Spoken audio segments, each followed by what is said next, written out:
What happens when a young woman from Africa misplaces her wallet, and it ends up in the possession of the most ruthless mafia boss in Korea? In a world where loyalty is a form of currency, and love itself is a dangerous weapon, Kiki Mina's life is about to undergo a dramatic and irreversible transformation. Long-held secrets are on the verge of being revealed, choices will lead to heartbreak, and survival will come at a terrible cost. Buckle up and pay close attention, because every moment of this story will draw you further into a world of power, passion, and shocking betrayal. If you're a fan of dark romance, emotional roller coasters, and narratives that will keep you on the edge of your seat, then go ahead and hit that like, comment, and subscribe button right now, because you absolutely don't want to miss what's coming next. The night was still in Seoul, unnaturally so for a city that was always buzzing with activity.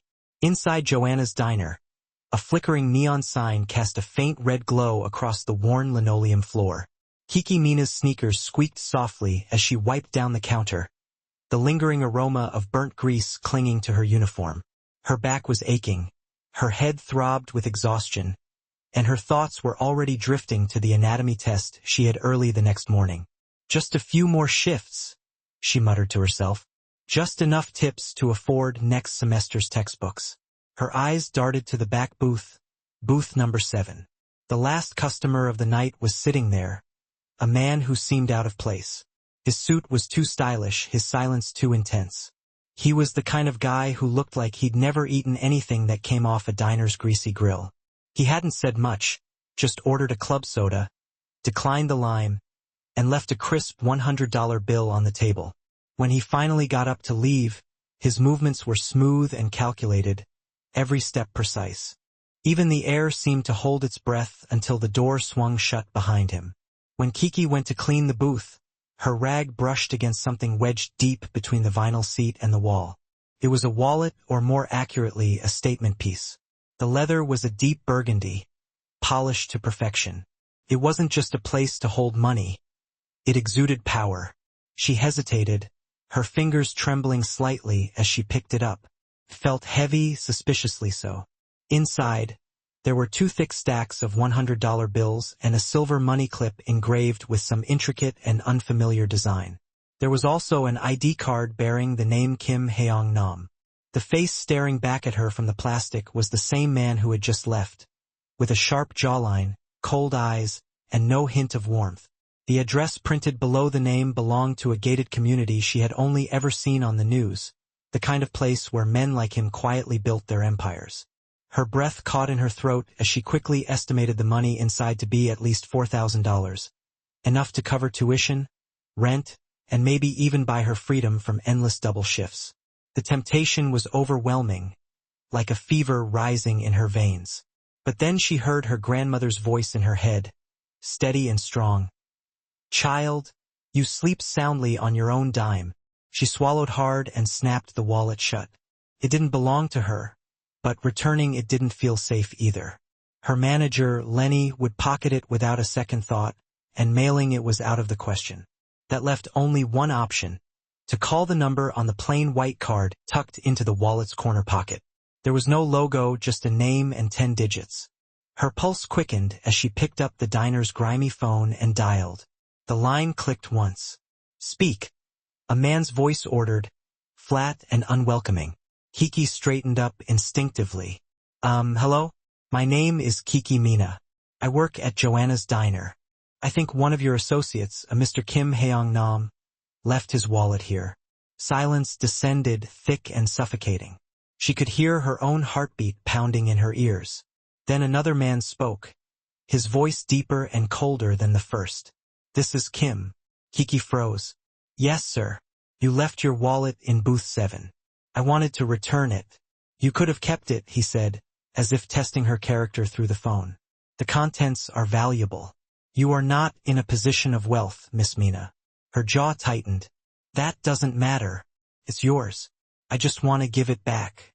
"You will not move from where you are," Kim commanded. "You will not give it to anyone.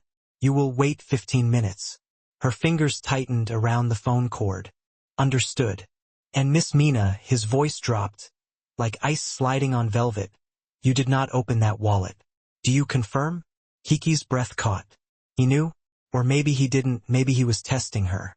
Lying to this man felt like stepping barefoot onto shards of glass. I didn't, she said finally, forcing the lie out. There was a pause, long enough to make her chest ache. Good, he said at last. Your honesty will be evaluated. The line went dead. For a moment, Kiki couldn't move. The wallet sat on the counter, silent and accusing. She locked the diner door and perched on the stool near the register, her eyes fixed on the street outside. 15 minutes stretched on forever. At exactly 2:30 a.m., headlights swept across the diner windows. A black SUV pulled up, sleek and menacing. The passenger door opened, and a tall man in a black turtleneck stepped out. He didn't bother looking around. He didn't need to. His presence alone commanded obedience. The bell above the door chimed once as he entered. Kiki Mina? He asked, his voice a low rumble. Yes? She slid the wallet across the counter. Here it is. He didn't touch it right away. His eyes scanned her face, reading her like a file. Only when he seemed satisfied did he reach for the wallet and slip it into his coat. Mr. Kim appreciates your integrity. He placed a sealed manila envelope on the counter. His gratitude. I don't need. The directive is non-negotiable, the man interrupted, his tone leaving no room for refusal. Then he turned and walked out. The SUV disappeared as silently as it had arrived. Kiki stared at the envelope for a long time before she dared to touch it. Inside was a stack of crisp bills, $5,000, and a single cream-colored note written in perfect, deliberate handwriting. Miss Mina, you have prioritized principle over profit in a world that seldom rewards it. Your name is now associated with a trade-eye value. Do not spend the funds immediately. Do not speak of this. You have passed the preliminary vetting. Wait for contact. Kim H.N. The paper slipped from her fingers. Her stomach churned with fear and confusion. She hadn't just returned a wallet. She had opened a door. The envelope wasn't a reward. It was a test result. And somewhere in the city, the man who set that test already had her name, her voice, her face. Kiki locked up the diner and stepped into the cold night air, the letter burning in her pocket. Above her, the neon sign flickered once more, then died completely, leaving her in darkness. For the first time, she realized she wasn't alone. Not truly. Someone was watching, someone powerful, someone patient. And with every step she took into the dark, she knew she hadn't just found a wallet. She had been chosen. Morning light filtered through the thin curtains of Kiki Mina's tiny apartment, turning the beige walls a pale gold. She hadn't slept at all. The letter from Kim Haeong Nam sat on her table like a silent threat, its words echoing endlessly in her mind. You have passed the preliminary vetting. Vetting for what? She tried to convince herself that it was over, that he wouldn't bother with her again. But every time she blinked, she saw his cold eyes, heard that voice that made commands sound like prophecy. By 10 a.m., Kiki forced herself to get moving. She tucked the envelope inside a dictionary, washed her face, and got ready for class. The moment she stepped outside, a black sedan was idling by the curb. Her heart sank. The driver's window rolled down slowly. Miss Mina. A man in a dark suit leaned out, the same man who had come for the wallet, his tone polite but with a sharp edge. Mr. Kim would like a word. Kiki froze. Now. She considered running, but something told her it would be pointless. People like Kim Haeong Nam didn't ask. They decided. With trembling hands, she slid into the back seat. The air smelled faintly of leather and expensive cologne. Her reflection in the tinted window looked small, almost foreign. The ride was silent. The Seoul skyline blurred past in streaks of silver and glass until the car turned toward the mountains, winding up a private road lined with cameras. At the top sat a mansion, modern, massive, and cold. Guards stood at the gates, their suits identical, their eyes hidden behind black lenses. The car stopped at the entrance. One of the guards opened her door. Please follow me, he said. The interior was breathtaking, with marble floors, chandeliers like frozen constellations, and the faint sound of a piano echoing somewhere unseen. But there was something missing, warmth. The house felt alive yet lifeless, like a body without a heartbeat. They led her into a study lined with glass walls. Books, weapons, and paintings of wolves decorated the room. Behind a sleek black desk sat him, Kim Haeong-nam. He didn't stand to greet her, he didn't smile. He simply looked up from a stack of documents, his sharp eyes dissecting her from across the room. "Miss Mina," he said, his tone calm and deliberate. "Sit." Her knees weakened as she obeyed. "Do you know who I am?" he asked. Kiki hesitated. "No, sir. I only know your name." "That's an honest answer," he said. "Good. Honesty keeps you alive." Her pulse spiked. Alive. Kim leaned back in his chair, studying her like a puzzle piece that didn't quite fit. "I run businesses that operate beneath layers of respectability. Distribution, finance, acquisition. Some call it crime. I call it order." He rose from his chair and approached her slowly, his movements measured and predatory. "People around me tend to lie, cheat, or steal. Yet you return something valuable without taking what you could. That intrigues me." Kiki swallowed hard. "I wasn't looking for attention. I just did what was right." Kim smirked faintly, a dangerous kind of amusement in his eyes. "Morality. A dying luxury." He circled behind her. "Tell me, Miss Mina, what drives a girl like you to scrub tables at midnight in a foreign country?" "I'm studying nursing," she said softly. "Trying to survive." "Survival," he repeated. "Good. You understand necessity." He stopped in front of her again, eyes narrowing. "Do you know why I called you here?" Kiki shook her head. "I test loyalty," Kim said. "Before I hire, before I trust, before I destroy." He paused, watching the color drain from her face. "You passed the first test, integrity. The second begins now." "What? What kind of test?" His phone buzzed once. He answered in Korean, his tone shifting to something razor-sharp. A few words, then silence. He hung up, his gaze never leaving her. "There's a man downstairs," Kim said. "He stole from me. You will deliver this envelope to him and watch." He handed her a black envelope embossed with his insignia, a silver dragon biting its own tail. Kiki's fingers shook as she took it. "What's in here? A lesson?" Kim replied simply. Guards escorted her down to a wide, dimly lit room beneath the mansion. The air was cold, thick with tension. In the center, a man knelt, bruised, trembling, blood seeping through his shirt. Kiki's stomach twisted. "Why is he quiet?" one of the guards whispered. Kim entered moments later, his presence chilling the room. He took the envelope from Kiki's hand and tossed it at the man's feet. "Open it," Kim ordered. The man obeyed, fumbling with shaking hands. Inside were photos of him, of stolen cash, of a woman and child. His lips quivered as he looked up. "Boss, please." Kim raised a hand. Silence. Then, in perfect English, he said, "Loyalty is not begged for, it is proven. Once broken, it is worthless."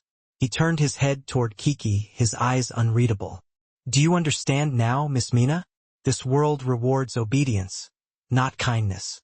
Kiki's throat tightened. I don't belong in this world." Kim stepped closer, his shadow falling across her. "You already do. The moment you touched that wallet, you stepped inside it." A gunshot echoed, sharp and final. Kiki gasped and stumbled backward, her ears ringing, her chest heaving. The man's body slumped forward, still. Kim looked at her calmly, as if nothing had happened.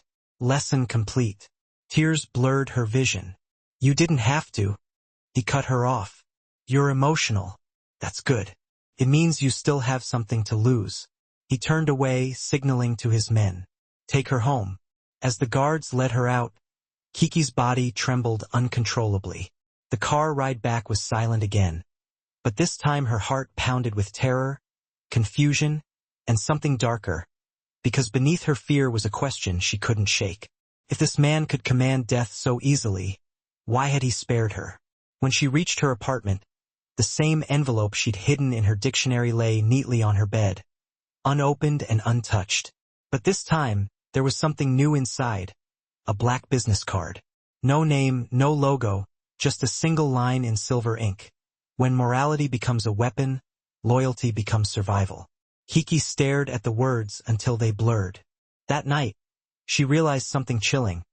Kim Haeong-nam hadn't just noticed her. He was claiming her. Rain poured over Seoul that evening, washing the streets in silver light. The city looked beautiful from a distance, but up close, it reeked of secrets. Kiki Mina sat in her small apartment, staring at the black business card that had appeared from nowhere. Every time she read the silver words, her stomach twisted tighter.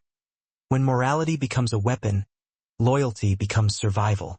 She tried to go on with life, attend classes, work late shifts, and smile when people ordered coffee, but her mind wasn't hers anymore. It belonged to him, the man who turned murder into conversation. Every sound outside her door made her jump.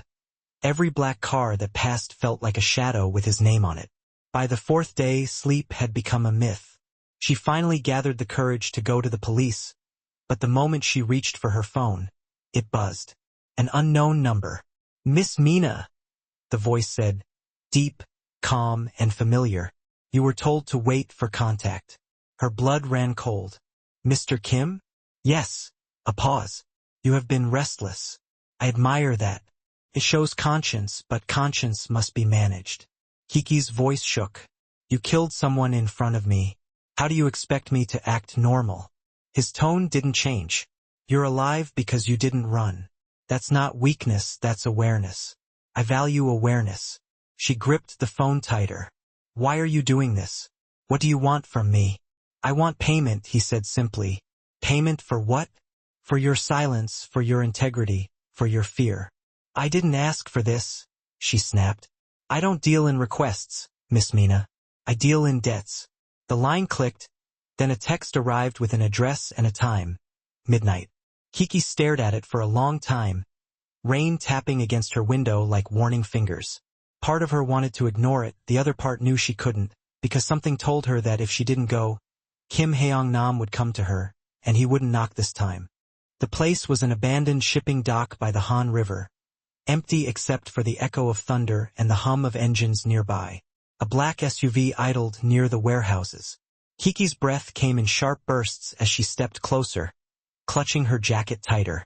The rear door opened. He stepped out, Kim Haeong-nam. Even under the dim lights, he looked untouchable, black coat, gloves, and an expression carved from stone. Rain dotted his hair, but he didn't flinch. "You came," he said, as if he'd known she would. "I didn't have a choice. There's always a choice. You made yours when you picked up that wallet." He started walking, expecting her to follow. The sound of his shoes against the wet ground echoed like a clock counting down. Inside the warehouse, a single light bulb swayed from the ceiling. Stacks of crates surrounded a table covered in documents and money. Men in suits stood silently in the shadows. Kim stopped beside the table and handed her a folder. "Open it." Kiki hesitated. Inside were photos of children in a rundown hospital, faces pale, eyes hollow. At the bottom of the file was a list of medical bills stamped unpaid. "These are orphans," she said quietly. "Yes," Kim replied. "A foundation I once funded. Now someone has been stealing their money, laundering it through fake suppliers. I want you to find out who." Kiki looked at him, stunned. "Me? I'm not a detective. I'm a nursing student." "Exactly," he said. "You look harmless, invisible. No one suspects innocence." She shook her head. "You're insane if you think I'll help you." Kim's eyes darkened, cold and final. "Then I'll close the foundation permanently. The children will lose their medicine by morning." Her heart pounded. "You're blackmailing me?" "I'm offering purpose," he said softly. "You asked what I wanted, now you know." He leaned closer, his voice almost a whisper. "You can walk away, Miss Mina. But understand this, your silence already ties you to me. This gives you a reason for it." Kiki stared at the folder again, her reflection trembling on the plastic sleeve. She could walk away, pretend none of it existed, but those faces, those sick children, wouldn't leave her mind. "What happens if I find the person?" she asked finally. Kim's lips curved slightly. "Then you'll have paid your debt." He turned and began walking away. "You have 48 hours. My men will protect you from everyone but me. The next 2 days felt like living on borrowed time. Kiki visited the Foundation's office, pretending to be a volunteer nurse. The staff welcomed her easily, their smiles genuine. But underneath the warmth, something felt off, too polished, too rehearsed. She spent hours reviewing documents, tracing signatures, following numbers. That's when she noticed a pattern. Funds being wired to a pharmaceutical supplier that didn't exist. The trail led to one man, Director Kong, the Foundation's administrator. He had charm, tailored suits, and a story too perfect to question. That night, Kiki gathered enough evidence. Copies of invoices, account numbers, and proof of theft. Her hands trembled as she texted Kim. I found him. The reply came instantly. Good, bring the evidence. But before she could leave, Kong walked into the records room, his smile tight. Working late, Miss Mina? Her pulse spiked. Just organizing files. He stepped closer.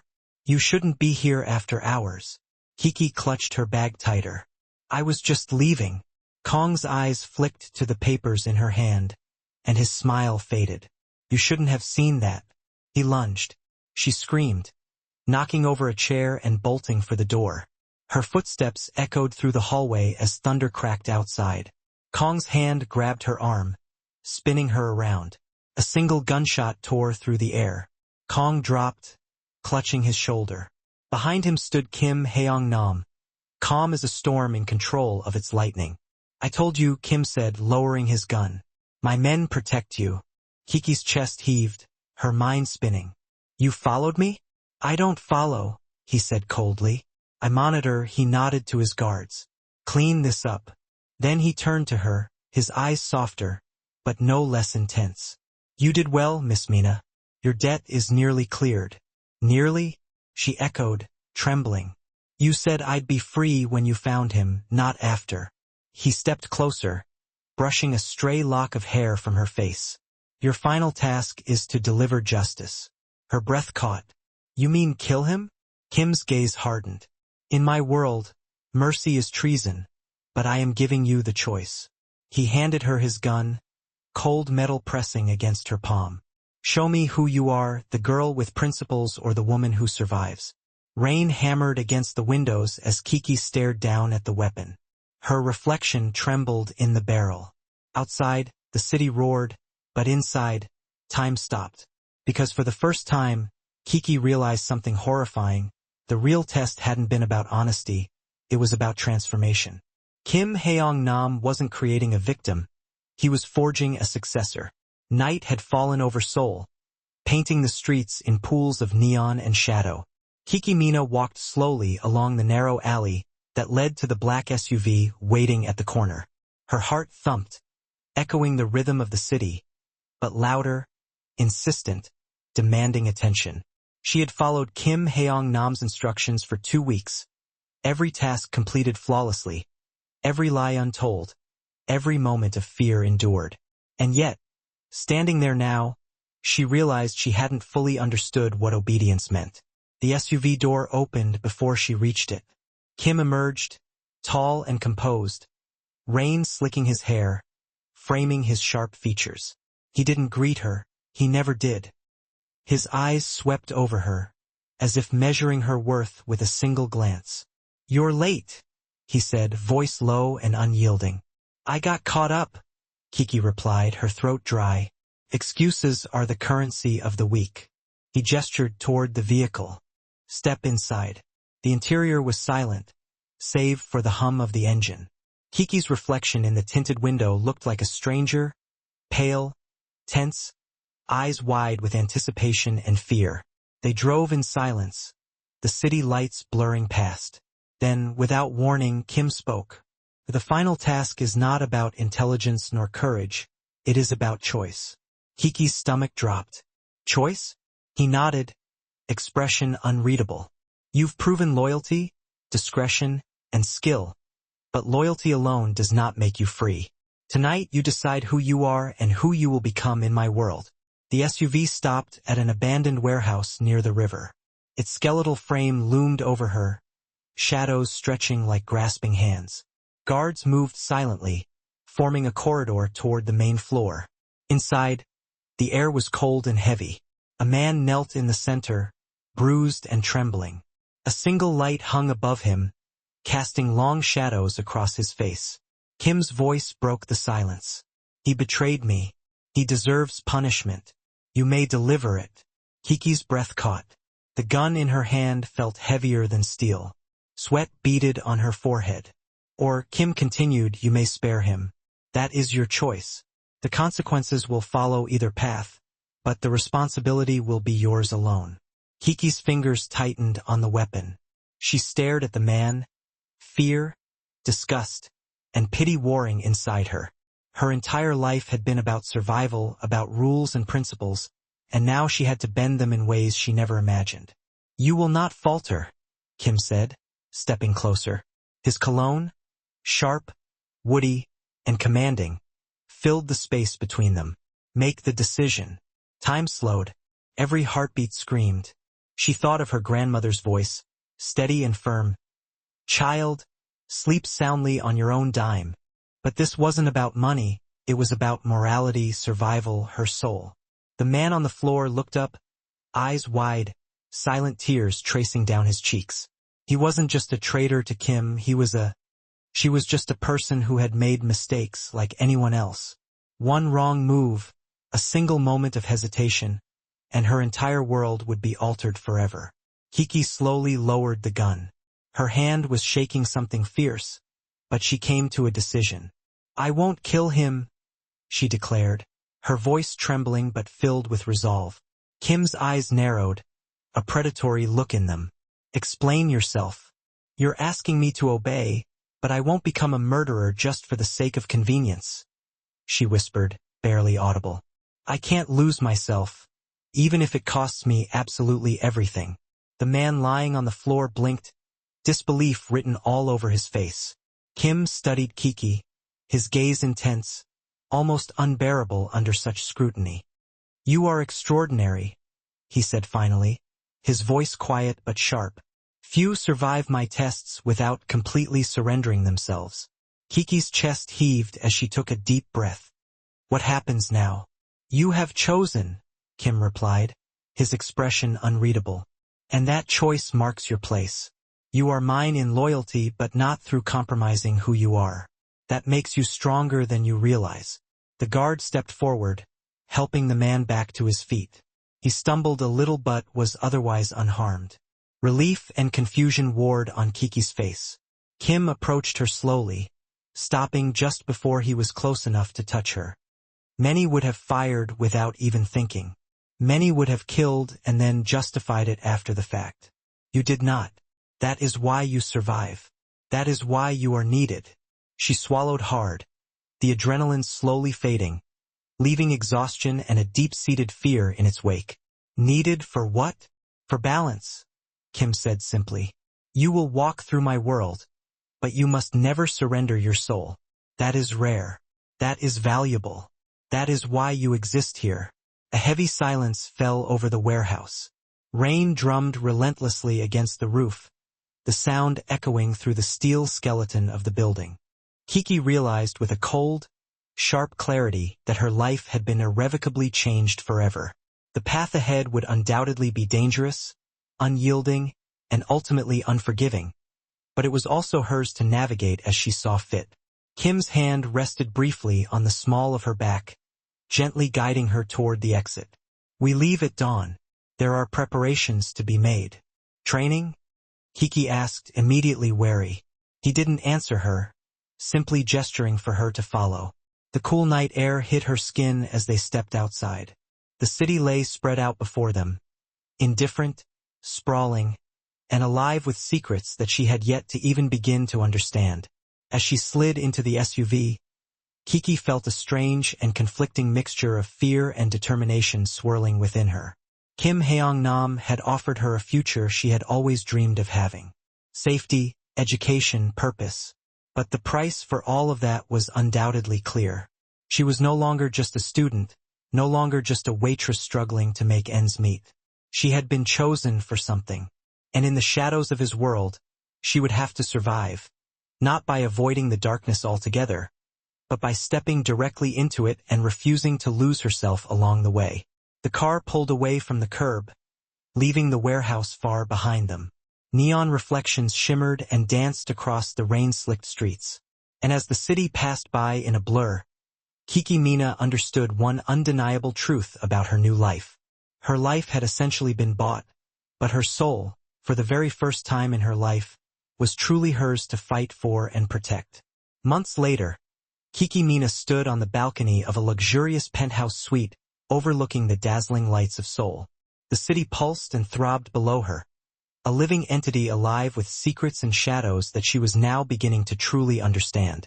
Her hands rested lightly on the railing, steady and controlled, a direct reflection of the strong and capable woman she had slowly but surely become.